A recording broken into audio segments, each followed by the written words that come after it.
My friends, it's already Easter. It's already Easter, isn't it? Can anyone tell me if it's Easter? I'm waiting. Someone let me know if it's Easter. Because yesterday they handed out a thrashing. Good morning. Botafogo got thrashed again. The neighborhood got thrashed again, man. Again. The neighborhood got thrashed again by the red and black team. It's now fashionable for the neighborhood to get thrashed by the red and black team. No, actually, it always has been. But man, that's crazy. It's one beating after another. Easter started early for the neighborhood fans, huh? What a thrashing, man. Friends, this is great. I'll react to Nem's channel now.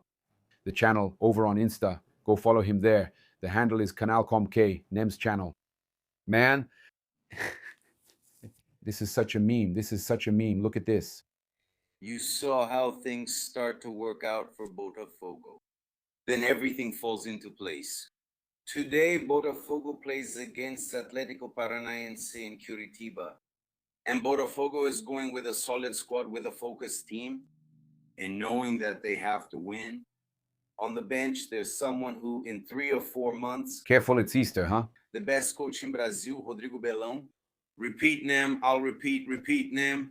In 3 or 4 months, Rodrigo Belão will be the best coach in Brazil, and he takes over Botafogo today as it's a neighborhood. They lost by 4. Repeat them. Botafogo is a neighborhood.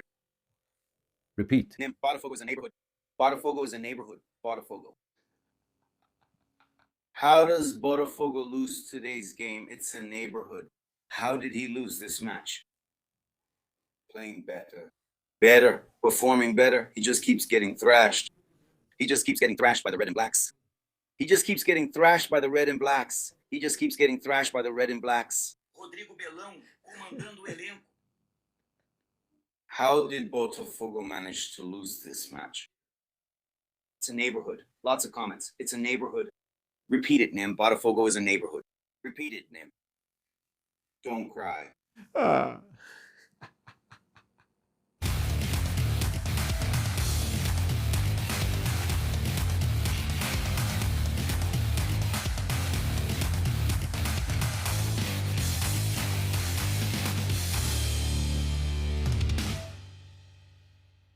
Hey guys, greetings red and black fans. This is Flamengo. Welcome to the Paparazzo Rubro Negro channels. If you're new here, follow, like, and share on all platforms. If you're on YouTube, I invite you to subscribe down below, turn on notifications, hit the bell, and leave a cool like on the video. We're here thanks to Haroldo's Caravan. You can secure your spot at Flamengo's games abroad and also in Brazil at Maracanã. They offer a hospitality package with the ticket included. Contact Haroldo's Caravan. Their contact, the WhatsApp number, is always in the pinned comment. It's also in the description. Also, a reminder, if you're looking for insurance in Florida, if you live in Florida and you're looking for insurance, AIP Florida will find the best insurance for you. Ask for Anna. She and her fantastic team will help you. Also, let me remind you that you can lose weight with the Mais Slim program from Mais Cabelo. There's always a Mais Cabelo location near you, anywhere in Brazil, so look them up. Look up Mais Cabelo now. It's already a leader in the weight loss and hair loss control segment as well. They do transplants, scalp treatments. Man, these guys are amazing, okay? So you can get the full treatment for your hair health there. All right, so let's go. We're bringing you all the information about Mengo. Man, there's a lot going on.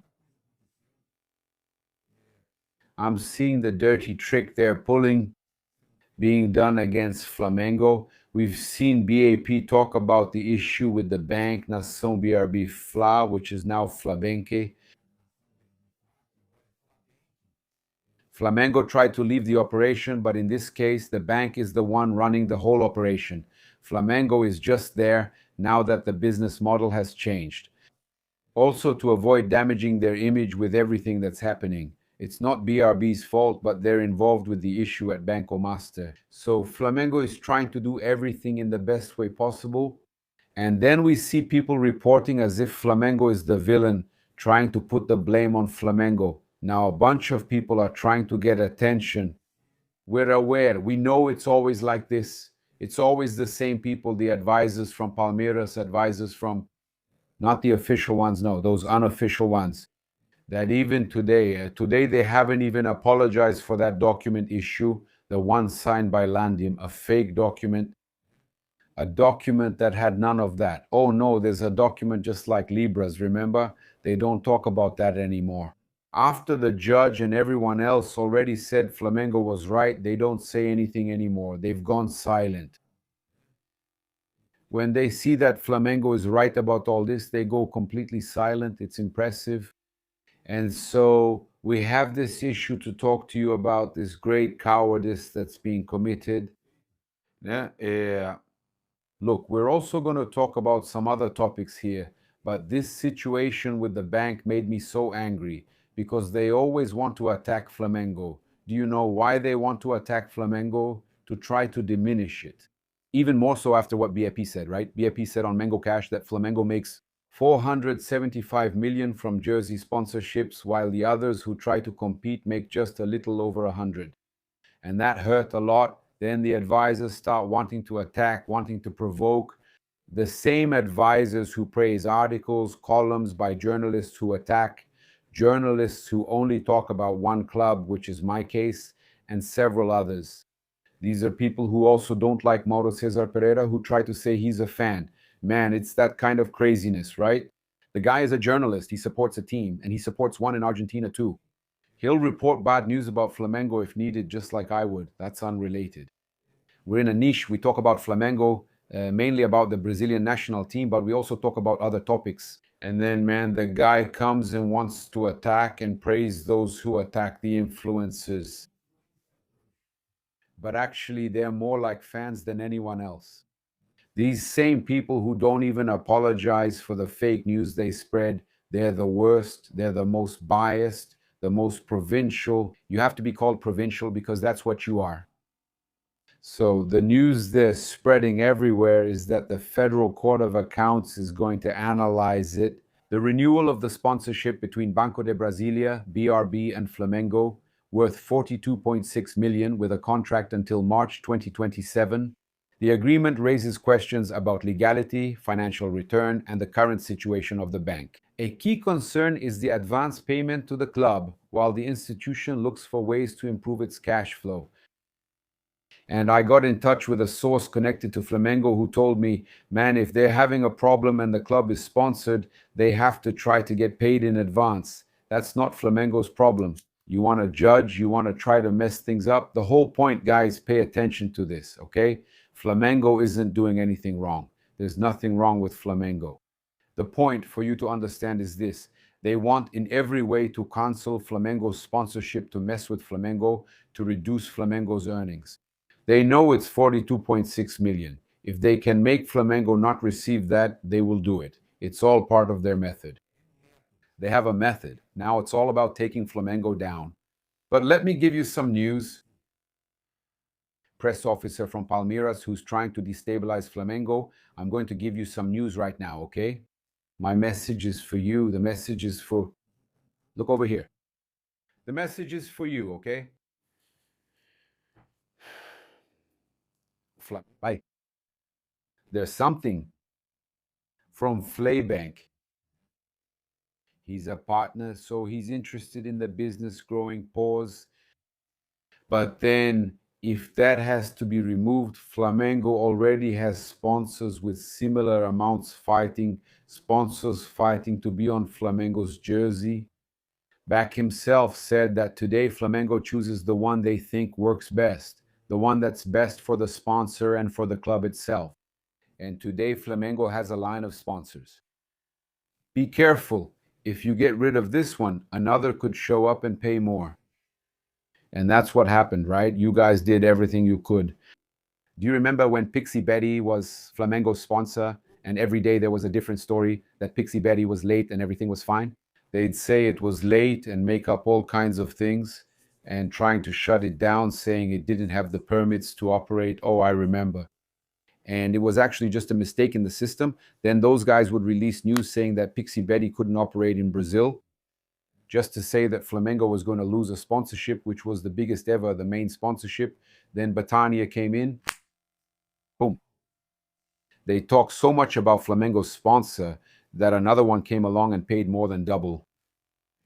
That's what I say. So go ahead, talk, keep attacking. It's a tactic, okay? Just like with the refereeing. And now they complain about us yelling, about us speaking out loudly. They're talking about us yelling, right?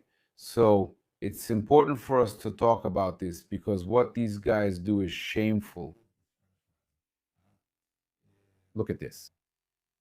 Let me bring you some important information regarding the interview with Leo Pereira, right? We interviewed Leo Pereira and we had him talking about some really important topics, right? Things that no one had talked about since Filipe Luís left. No one had talked about the Filipe Luís situation. Now Leo Pereira talked about it, right? We also want to give credit here to Monique Daniello. I was with her today at Flamengo's training session.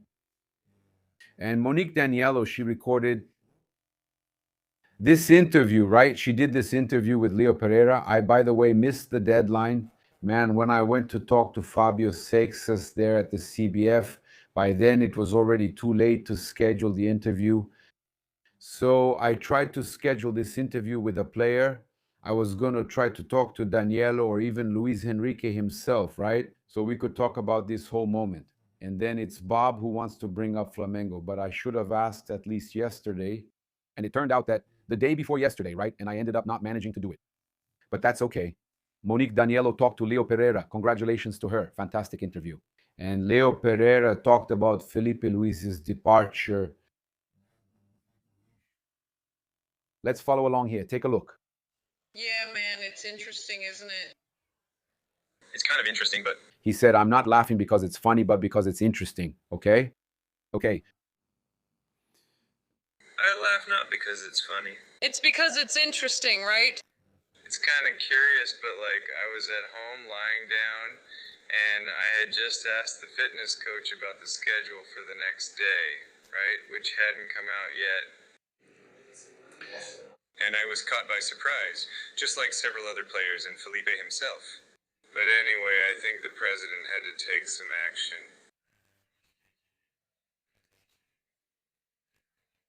I think that with Flamengo in mind, I know that everyone was upset at the time. Everyone was sad. Even the fans reacted. He also knows that the president has been making the best decisions for the institution. And we are paid to be there and give our best for Flamengo, which is who calls the shots, so we obey and try to do our best. So we just obey and try to do our best, right? He made it clear that he didn't like Filipe Luis's dismissal, but the president is the one in charge and they just obey, okay? So we're going to bring more statements from Leo Pereira here in an interview with TNT Sports with Monique Daniello.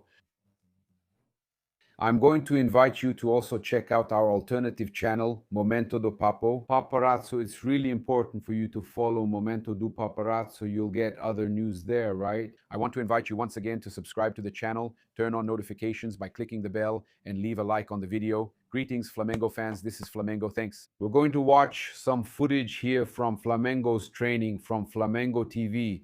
Flamengo TV released footage from the last few days of training, and we even have Leonardo Jardim, right? Already getting players into position to train in their positions within the new system, right? So it's really important for us to see this work. Meanwhile, some players are with the national team, in this case, Danilo and Leo Pereira, because Alexandro got injured, right? But I'm going to bring you more excerpts from Leo Pereira's interview. But first, I wanted to share some important information with you, okay? For example, from the CBF, they released the Brasileirão schedule, and Flamengo will have a marathon of 18 games in 60 days, guys. That's unreal. On Sunday, the CBF detailed the schedule for rounds 11 to 17 of the Serie A of the Brazilian Championship, with games between April 11 and May 25. The 18th round of the Brazilian Championship, look at that, the last one before the break for the World Cup, is still to be defined and should take place between May 20 and June 1. After the break, the Brazilian Championship returns in the 19th round starting from July 22. with the international break ending on March 31, man, this is absurd. This is surreal with the end of the international break, okay? Just so you have an idea, after the break, the Brazilian Championship returns in the 19th round starting from July 22, okay? With the international break ending on March 31, Flamengo will have an intense run, right? There will be 18 games in about 60 days, including the Brasileirão, Libertadores, and Copa do Brasil. So check this out. 9th round, April 2nd, Thursday. 10th round, April 5th, Sunday. 11th round, April 11th, Saturday. 12th round, April 19th, Sunday. 13th round, April 26th, Sunday. 14th round, May 3rd, Sunday. 15th round, May 10th, Sunday. 16th round, May 17th, Sunday. 17th round, May 23rd, Saturday, okay? And in the middle of all this, there's the Copa do Brasil, the Libertadores, and Flamengo still has a postponed match, okay? It's one game per week, but people say, oh, it's just one game per week, but they're back to back, okay? In total, over 60 days, there will be 18 games, all right? So the schedule is going to get tight after the end of the international break. There's the World Cup, and then, man, even more games in a row. So it's going to be tough, right? Flamengo's players will have to be in good physical shape. It's going to be one game after another, all right? We also have something here to share with you. An important piece of information about the Libertadores. While you're watching footage of Flamengo's training, footage from Flamengo TV, subscribe there too so they can reach 8 million soon. Cusco FC will be Flamengo's opponent in the Libertadores debut, going through an important change off the field. The team is without a coach after the departure of Miguel Rondelli. Even with a contract until 2028, the coach left the club after Melgar paid his release clause. Rondelli was crucial in the campaign that secured group stage qualification. Given this situation, the board is now racing against time to announce a new manager before the match on April 8th against Flamengo. And I was talking about this craziness here. Look, on April 8th, Flamengo faces Cusco. Let's check this out carefully. Look, do you want to see between which games I told you Flamengo would have this stretch? Just so you understand, the Libertadores game in Cusco is between the match against Santos at Maracanã, where Neymar will want to give it his all to make it to the World Cup. On April 5th, Flamengo plays Santos at Maracanã. On April 11th, Saturday, Flamengo plays Fluminense at Maracanã, the derby, Fluminense and Flamengo. So Flamengo has Santos and Fluminense, and in between those matches, they play at altitude in Cusco. Really tough. That's why I'm telling you guys, they don't have a coach, okay, but it's still going to be tough, all right? Okay, Leo Pereira analyzed the defeat, his first game for the Brazilian national team. He talked to TNT Sports, and he also said at the press conference I attended, he said the following: I knew very well what a responsibility it was, but I also wanted to see it as a privilege, a unique moment, one of the most special games of my career. But it wasn't the debut of my dreams. It was far from it. I was very sad. I always try to see the bright side. It was my debut against the best team in the world, and I was able to enjoy it and make the most of the game. Yeah. Leo Pereira also spoke about how his call-up went and that Ancelotti asked Filipe about him. Look, let's listen to Monica Daniela's interview here. Check it out. Without a doubt. Okay, let's go. For sure. Without a doubt, Filipe was one of the most important coaches for me to be here.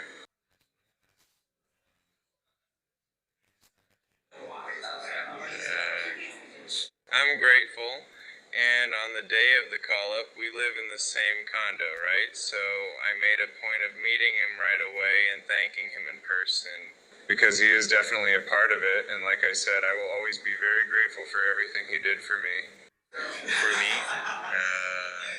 He played a big part, and he had already told me that he had asked about me and everything. Ancelotti asked about him.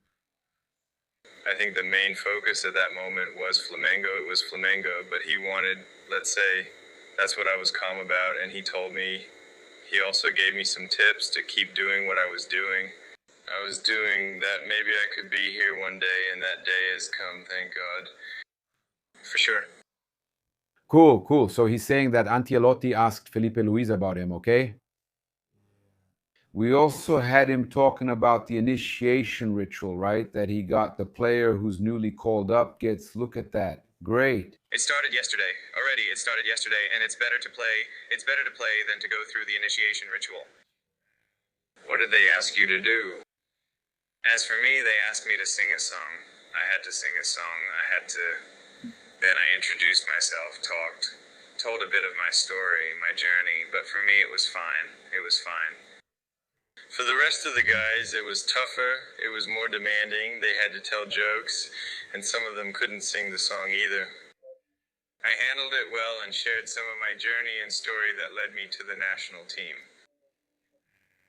So it's an easy initiation then, man. I sang songs. What did you sing? I sang a gospel song, a song I listen to a lot with my kids. It's a song that's very important to me and to them, you know, and I also sang a song by Leo Santana. Which one? You don't want me to sing, right? Just a little. Initiation is calm and organized. Was it okay? It started yesterday. Yeah, but man, this hazing is easy, right? Easy, right? Come on, for God's sake, right? Singing and stuff, man, that's easy, right? Easy. Singing is easy.